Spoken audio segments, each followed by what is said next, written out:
ડોક્ટરે 1 કલાકનું કીધું હતું, પણ અમારે ખાલી 120 મિનિટમાં જ વારો આવી ગયો. આ ઝાડવું જો પવનનું પડી ગયું. અને અમે છે ભાઈ બત્તીનું ચાલુ કર્યું છે ખેડૂતો માટે special. Hello friends, good morning, જય શ્રી કૃષ્ણ, જય દ્વારકાધીશ. કેમ છો બધા? મજામાં ને? તો સ્વાગત છે તમારું આજના નવા વિડીયોમાં. અત્યારે જો બપોરના 11 જેવો ટાઈમ વાગી ગયો છે અને ઘણું બધું કામ કરી લીધું છે. અને અત્યારે છે ને દિત્યાબેનને થોડી ઉધરસ હજી આવે છે. અઠવાડિયાથી ઉધરસ આવે છે. દવા પીવડાવીએ છીએ, બધા દેશી ઓહળીએ આપણે કર્યા, પણ તો ઉધરસમાં કંઈ ફેર પડતો નથી ને, એટલે અત્યારે એને લઈને જવાનું છે દવાખાને. કેમ કે ગામમાંથી તો દવા લઈને પાય છે, પણ તોય ફરક નથી પડતો. એટલે બીજા ડૉક્ટરને બતાવીએ તો ખબર પડે કે શું છે, અને દવા બદલે તો કદાચ મટી હોય તો મટી જાય. અને આજે દિત્યાબેન છે ને ભણવાય નથી ગયા, ઉધરસ આવતી હતી એટલે. કા Ditya, good morning. Good morning, જય શ્રી કૃષ્ણ, જય દ્વારકાધીશ. કેમ છો બધા? મજામાં ને? તો સ્વાગત છે તમારા નવા વિડીયોમાં. સ્વાગત છે. તો દિત્યાબેન નાહી ધોઈને ફ્રેશ થઈ ગયા છે, અને હોસ્પિટલ જવું છે એટલે કા. અને એની સાથે સાથે એના પપ્પાને પણ જવું છે, એટલે એ નાવા ગયા છે. અને દિત્યાબેનના જે જમવાનું બાકી છે તો પહેલાં ફટાફટ જમાડી દઉં તને. હે, ચાલો જમી લઈએ. અને દિત્યાબેનને છે ને ઉધરસ નથી મળતી, અને મને છે ને આંજણી નથી મળતી. 4-5 દિવસ થઈ ગયા છે, ને દિવસે છે ને મોટી થતી જાય છે. અને હવે તો છે ને ઉપરથી ફોડકી જેવું હોય ને એની ઉપર પીળું થઈ ગયું છે, એટલે કદાચ પાકે તો પાકે, પણ કંઈ નક્કી નહીં. પણ મળતી નથી એમ. હવે તો 4-5 દિવસ થઈ ગયા છે, પણ તોય કાંઈ ફેર નથી પડતો, વધતી જ જાય છે. હવે વધે નહીં તો સારું, કેમ કે આંખમાં ઉપર ફોડલી થઈ ગઈ ને, એટલે આપણને દેખાવામાં થોડીક છે ને ઓલી ફોડલી આડી આવે, એટલે દેખાવામાં એમ થાય કે આંખની અંદર કંઈક છે. પણ મેં પણ દેશી ઓહળિયા કરી લીધા છે. અને નામનું જે વ્યક્તિ હોય એનાથી બોલપેનની શાહી આંજીએ ને તો કદાચ મટી જાય.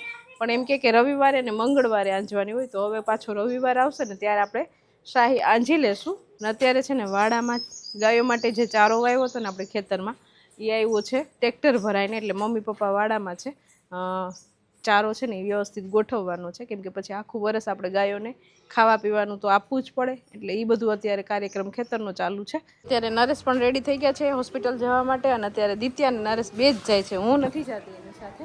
પહેલી વાર દિત્યા એકલા નરેશને હોસ્પિટલે લઈને જાય છે.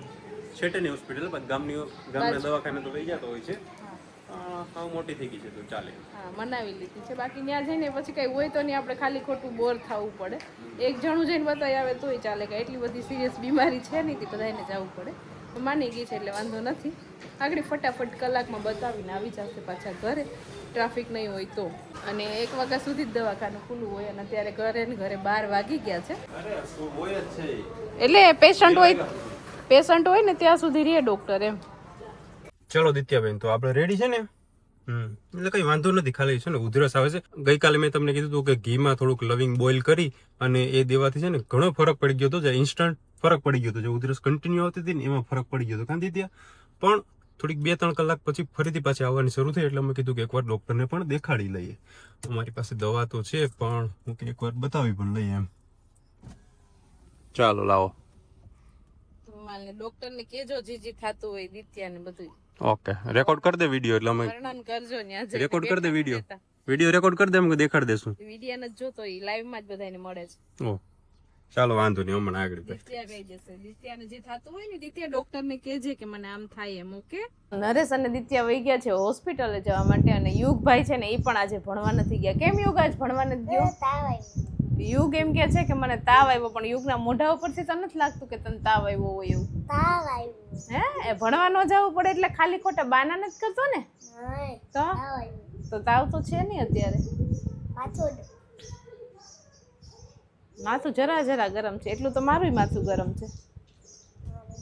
છે ને? તમારે તો ઠંડુ છે. કાંઈ ઠંડુ નથી.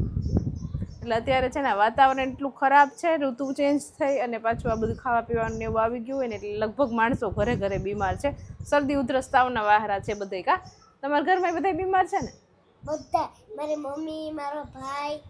એના ઘરમાં બધા બીમાર છે. અમારા ઘરમાં 2-3 જણા બીમાર છે. થોડોક ટાઈમ આવું રહેશે, પછી પાછું વાતાવરણ ક્લીન થઈ જાય એટલે બધાને સારું થઈ જાય. ચાલો, તો હવે આપણે મમ્મીને એ લોકો હજી વાડામાં જ છે. ત્યાં એ બધું ચારો ને એવું બધું ખડકવાનું હતું, બધું વ્યવસ્થિત ગોઠવવાનું હતું, તો એ લોકો ત્યાં કામ કરે છે. અને આપણે ઘરનું બાકી છે એ કામ ફટાફટ ફિનિશ કરી લઈએ. તો જો મમ્મીને એ લોકો છે ને વાડામાં ચારો ગોઠવતા હતા કે ટ્રેક્ટર થયેલું ને તે ગોઠવતા હતા, અડધો ગોઠવાડો. હવે આનો થોડોક નાખ લઈ ભૂખ લાગી થાય, હવે પાછું કરવા જાવ. ઘઉંની સિઝન મસ્ત ચાલુ છે ને, તો અહીં જો કટર ને હાર્વેસ્ટર ને શું કહું છું તમે જરાક નીચે કોમેન્ટ કરીને કહેજો. કટરવાળા અમારા અહીંયા આવી ગયા છે.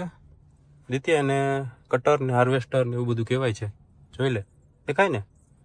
આપણે થોડીક વાર અહીંયા ઊભા છે કેમ કે એને થોડુંક વળાંક લેતા વાર લાગે છે. જો અમે સિટીમાં પહોંચી ગયા છે ને, જો તડકો બહુ છે ને એટલે કોઈ માણસો દેખાતા નથી અહીંયા. હા, જો દિત્યાએ કીધું ને એવી રીતના તડકાને લીધે બધાય માણસો ઘરમાં છે. ચાલો, હોસ્પિટલ વાળી ગલીમાં તો છે ને ટ્રાફિક જ છે, એટલે આપણે ગાડી થોડીક દૂર પાર્ક કરીને આવ્યા છે. ચાલો દિત્યા, વાંધો નથી ને? હા, જલ્દી હું ડોક્ટરને બતાવી લઈએ. જલ્દી તો નહીં, અહીંયા પણ વાર લાગશે, હજુ કલાક તો થઈ જશે, અને પછી આપણે જઈએ ઘરે. આ બધી હોસ્પિટલની જ ટ્રાફિક છે આ બધી. ચાલો તો મસ્ત મજાનું જમી લીધું છે અને મમ્મી પપ્પા પાછા વાડીએ વયા ગયા છે ચારાનું ટ્રેક્ટર ભરવા, અને દિત્યા અને નરેશ તો હજી ગયા છે દવાખાને, તો આવ્યા નથી. હું એક બાકી હતી તો મેં જમી લીધું છે. નરેશને હજી જમવાનું બાકી છે, પણ એને વહેલા મોડું થશે એટલે આવીને જમી લેશે. અને અત્યારે જો હું આવી ગઈ છું અહીંયા વાડામાં, અને આ રીતનો જો આપણે અહીંયા ચારો ગાયો માટે સ્ટોર કર્યો છે, આખા વર્ષ માટે ચાલે એટલે. આ બાજુ માંડવીનો ચારો છે, આ બાજુ જવારનો ચારો છે, જે આપણે વાડીએથી અત્યારે હારવાનું કામ ચાલુ જ છે. તો જો અહીંયા છે ને આવી રીતે ઢગલો કર્યો છે, જે આ બધું પછી છે ને વ્યવસ્થિત ગોઠવવાનો છે. હજી બીજું ટ્રેક્ટર આગળ આવશે ભરાઈને, એટલે અહીંયા ઠલવતા જશે ને પછી પાછું અહીંયા વ્યવસ્થિત ગોઠવતા જશે. ગાયોને પછી 3 ગાયો થઈ ગઈ છે, હવે ગોપીએ મોટી થઈ ગઈ છે. 2 ગાયો તો છે જ, ગોપીએ ધીમે ધીમે મોટી થઈ ગઈ છે, એટલે 3 ગાયો થઈ ગઈ. એટલે આખું વર્ષ આપણે ગાયોને પણ જમવાનું તો આપવું જ પડે. તો એની બધી અત્યારે વ્યવસ્થા ફૂલ પૂરજોશમાં ચાલુ છે. તડકાનું મમ્મીને એ લોકો વાડીએ ગયા છે તડકાના ટ્રેક્ટર ભરવા. અત્યારે તડકો જોરદાર છે, તો એવું બધું છે. ચાલો ઘરે કોઈ નથી, ફટાફટ આપણે જઈએ ઘરે. તો મમ્મીને કદાચ આવી જશે ટ્રેક્ટર ભરાવીને. હોસ્પિટલે અમને કલાકનું કીધું, પણ મને લાગે 45 મિનિટમાં અમારો વારો આવી જશે. કાં દિત્યા? ટ્રાફિક છે જાજી. દિત્યાબેન થઈ ગયા બોર. ફાઇનલી છે ને આપણે ડોક્ટરને બતાવી લીધું છે, અને દિત્યાબેન પણ અહીંયા મોજમાં છે. ડોક્ટરે 1 કલાકનું કીધું હતું, પણ અમારે ખાલી 120 મિનિટમાં જ વારો આવી ગયો. હવે જલ્દી નહીં દિત્યા, આપણે જલ્દી વારો આવી ગયો નહીં. 1 કલાકનું કીધું હતું ને 120 મિનિટમાં વારો આવી ગયો ખાલી. અને ગાડી તો થઈ ગઈ ગરમ, આખી જોરદારની મસ્ત મજાની મસાજ વાળી. હવે કઈ લેવાનું નથી ને દિત્યા? સંતરા ઉધરસમાં તો સંતરાની ના પાડી. ડ્રેગન ફ્રૂટ લઈ લે, ના આગળથી. ડ્રેગન ફ્રૂટ કદાચ ખવાય, ખબર નહીં, પણ હવે એક ખાઈ લેશું. હાલો દુકાને ને ઊભીને ખાવું? ના, ઘરે લઈ જશું આપણે. ઘરે લઈ જશું ને ત્યાં જઈને ખાશું. આપણે ડ્રેગન ફ્રૂટ છે પણ હજી થયા નથી આપણે. ચલો જલ્દી આપણે ભાગીએ ઘરે.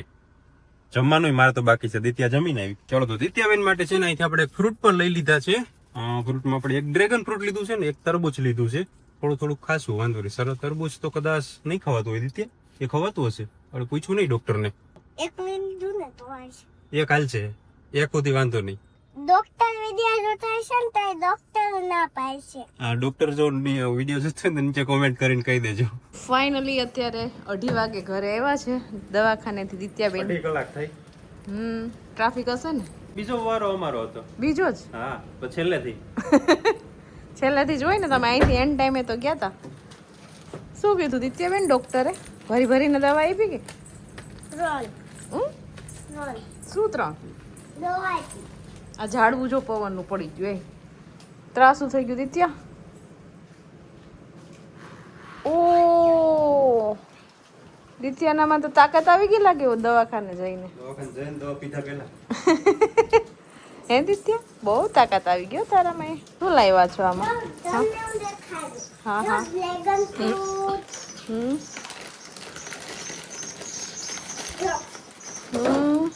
ડ્રેગન ફ્રૂટ છે. પછી શું છે? વોટરમેલન. દિત્યાનું ફેવરિટ. મને ખાવું. દવા પીવાની નથી? પીવાની છે. સવાર સાંજ બપોર. શું કીધું ડોક્ટરે? ડોક્ટરે કઈ નથી કીધું, એ ખાલી શ્વાસની ઉધરસ છે. હે? શ્વાસની ઉધરસ છે, એટલે શ્વાસમાં આવતી હોય ઉધરસ. તો એને કે કેટલા ટાઈમથી આવે છે? એમાં દવા લઈ લો, મટી જાય. ખાવામાં ધ્યાન આપજો. ખાવામાં તો ધ્યાન જ આપે છે. હા, ગુલ્ફી, આઈસ્ક્રીમ, શ્રીખંડ, સોડા, પછી કેન્ડી, ચોકલેટ, એ બધુંય ખાયા કરો. એ બધુંય ખાવાનું. દવા પી લો. બધું ખાવાનું કીધું હે દિત્યા? પી લો દવા. એ નથી પીવાનું, એ બધું મૂકી દેવાનું. પી લો. ચાલો તો બધા એકાય આવી ગયા. દિત્યા ને એ લોકો આવી ગયા, અને મમ્મી ને એ લોકો વાડીએ ગયા હતા, તો એ પણ આવી ગયા વાડીએથી. હે? હું અહીં ઘેર કામ કરતી. તો બપોર પછીનો ટાઈમ થઈ ગયો છે. દિત્યાબેન વહી ગયા છે ટ્યુશનમાં અને અત્યારે મારે બનાવવાની છે મગની દાળ. એટલે આપણે જો કંટોળો રેડી કરવાનો છે. અહીંયા આસન પાથરી લીધું છે કેમ કે મગની દાળ છે ને પૂરી થઈ ગઈ છે અને પાછી બોટલ ભરી લઈએ એટલે આપણે પાછી ખીચડી ભેળવી હોય તો ટેન્શન નહીં. અને છે ને મમ્મીને એ લોકો વાડીએ ગયા હતા ને તો વાડીએથી લઈ આવ્યા કે આ ડુંગળી. હા તો અમારા વાડીની જો આ ઝીણી ઝીણી ડુંગળી છે. તો પપ્પા એમ કહેતા હતા કે મારે આજે ડુંગળીનું શાક બનાવવાનું છે, આખી ડુંગળીનું શાક. તો પપ્પા શાક બનાવશે ને પછી આપણે તમને બતાવશું. હજી તો આવ્યા નથી વાડીએથી. હે હા પછી અમે ખાવું, પપ્પા બનાવશે. મસ્ત છે, ઝીણી ઝીણી ડુંગળી છે ને એટલે આનું આખી ડુંગળીનું શાક સરસ બને. અને આ ડુંગળી છે એ મીઠી, ખાવામાં સરસ મીઠી છે. અને આ છે અમારા વાડીના ગાજર. આ વખતે છે ને ગાજર અમારે બહુ સારા નથી થયા આપણા. તો આ ગાજર અમારા નથી, બાજુવાળાના ખેતરના છે. અમારા ગાજર જો આમ પડ્યા. આ વખતે અમારા ગાજરમાં બહુ કઈ ઓલું થઈ ગયું નહીં. હા નકર અમારે દર વર્ષે છે ને ગાજર બહુ મસ્ત હોય. વરસાદ આવ્યો તો ઉગી જતા. નગર વરસાદ પછી એ થોડું ખબર હતી કે વરસાદ આવી છે. વરસાદ બારે માસ રહ્યો ને આ વખતે તો.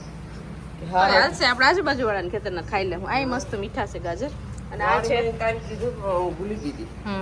અને આ છે અમારા બીટ.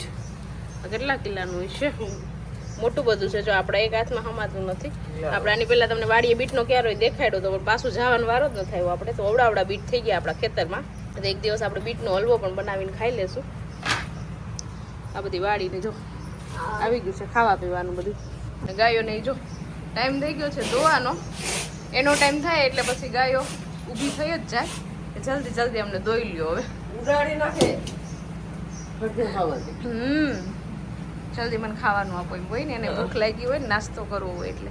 જો અહીંયા આપણે ઘંટડો અને મગ ને બધું તૈયાર કર્યું ને ત્યાં દિત્યાબેન ટ્યુશનમાંથી આવી ગયા. અને સૌથી પહેલા જો દિત્યાબેને જ મુહૂર્ત કરી દીધું કે મમ્મી હું દાળ બનાવી દઉં ને તું આરામ કર. કા આવડે દાળ બનાવતા? શેની દાળ છે આ? શું છે આ? મગ છે. અમારી દિત્યાબેનને બધું કામ છે ને કરવું જોઈએ. આ ઘંટડો છે ને તારાથી ને વજન વાળો છે, ડબલ ત્રબલ વજન હશે આમાં, તો એ કરવું જ છે. કા ચાલો તો અત્યારે જો મસ્ત મજાનું આપણે આખી ડુંગળીનું શાક બનાવીને ખાઈ લીધું છે. અને અત્યારે જો ફ્રી થઈ અને અહીંયા થોડીક વાર આપણે બહાર છે ને વોકિંગ કરીએ છીએ શેરીમાં. અને અત્યારે એટલું મસ્ત ઠંડો ઠંડો પવન આવે છે એટલે એમ થાય કે અહીંયા ને અહીંયા ખાટલો નાખીને સૂઈ જાય એવો મસ્ત પવન આવે. અત્યારે મજા આવે. આપણે થોડીક વાર જમીને દરરોજ હવે તો ઉનાળો આવી ગયો ને એટલે બહાર વોકિંગ કરીએ છીએ અહીંયા બધા માણસો જો. અને અમે છે ભાઈ બત્તીનું ચાલુ કર્યું છે ખેડૂતો માટે સ્પેશિયલ સોલાર બત્તીનું. નહીં ભાઈ અમારે આવેલ છે ભાઈ સમજણ. આપણે જોવા રહીને ઓલી લાઈટ સોલાર લાઈટ એમાં જો એક બંધ થઈ ગઈ, બીજી બે ચાલુ છે. એવી જ ટાઈપની આ સોલાર લાઈટ છે. ઓલી છે ને એ થોડીક આમ યલો છે ને આ વ્હાઈટ છે. વ્હાઈટ ઉપર છે. ક્યાં લગાડવી ને કેટલો ટાઈમ થયા છે પણ ક્યાં લગાડવી ને નક્કી નથી થતું. અમારે આજે છે ને આ લેમ્પ આમ જો કોમામાં વયું ગયું, ઘડીક ચાલુ થાય ઘડીક બંધ થાય. લેમ્પ તો નાખલે હું વિચારું કે આ બધું લગાડી કેમ કે ત્યાં છે ને લાઈટ અહીંયા સાવ અંધારું થઈ જાય સમજણ. અહીં તો લાઈટ હોય દિવાલમાં કે હા કોઈ માણસો જાય ને ત્યારે ચાલુ થઈ જાય ઓટોમેટિક. સેન્સર વાળી છે. અહીં રાખ દે અહીંથી તો આટે માણસો પોતાનું ઘર લઈને ટીંગાડ દે ઘેર. અચ્છા અંધારું હોય ને વધારે ત્યાં લગાવવાનું કે છે. આ બાજુ બધે અંધારું જ છે. જો આ સાઈડ અહીં સાઈડ આટલા સુધીમાં ક્યાંય લાઈટ જ નથી. છેક ઓલા ઘર સુધીમાં ઊંચી લગાડવી પડે. છેક આ બારીની ઉપર જવા દો તો થાય.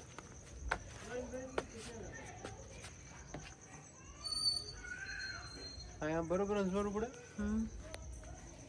અંજવાળું અહીંયા વાહ સુધી પડે છે પછી માંથી પાછું એટલામાં અંધારું રહે. એટલામાં જ ઘણું અહીંયા અમાર ઘેર અમાર પાડોશી એમ કે આંખ ખોલું રાખી દે એટલે અમાર ઘેર વાંધો ન આવે. ઘેરમાં જ અંજવાળું પડે. અહીંયા રાખીએ તો ખૂટિયાને મજા આવી જાય ના રે. અહીંયા આ છે ને અહીંયા ખૂટિયાઓનું મેદાન છે ને અહીંયા બાંધવાની મજા આવે. રોજ એનું અહીંયા જ યુદ્ધ ચાલુ હોય ખૂટિયાઓનું. એક બત્તીમાં એટલી ચિંતા કરી. આમાં લગાડવામાં કઈ બીજું છે નહીં, ખીલ્લી લગાડવી પડે એમ એટલા માટે. આમ ક્યાંક ઊંચી આપણે સીડી રાખીને ક્યાંક ખીલ્લી લગાડી દઈશું એમ.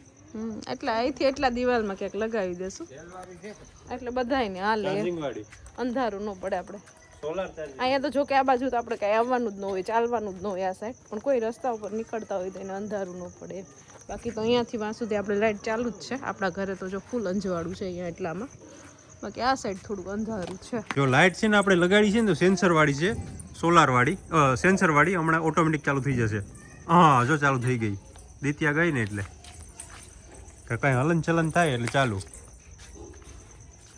અહીં લગાડવાની નથી, ખાલી મેં ટેસ્ટિંગ કરવા માટે રાખી છે, બાકી થોડીક ઊંચી રાખવી છે ક્યાંક. ચાલો તો બહાર બેસી લીધું ઘણી વાર અને મસ્ત ઠંડા ઠંડા પવનમાં મજા આવી ગઈ. અને હવે રૂમમાં આવી ગયા ને થોડું ઘણું મારે કામ છે એ કરીશ. અને દિત્યાબેનને જો અહીંયા દવા પીવડાવી દીધી છે. આજે ઉધરસ આવતી હતી ને એની અત્યારે, તો એ પણ સૂઈ ગયા છે આજે વહેલા. થોડી થોડી હલે પણ છે, એટલે ખોટું નાટક કરતી હોય ને એવું લાગે છે મને સૂવાનું. તો ચાલો હવે છે ને 12 વાગી ગયા છે ને વિડીયોને અહીંયા એન્ડ કરી દઈએ. તો તમને આજનો મારો આ વિડીયો કેવો લાગ્યો કોમેન્ટ કરજો, લાઈક કરજો, શેર કરજો, અને જો ચેનલમાં નવા હોય તો સબસ્ક્રાઈબ કરજો. આવતીકાલે મળીશું નવા વિડીયો સાથે. ત્યાં સુધી બાય, ગુડ નાઇટ.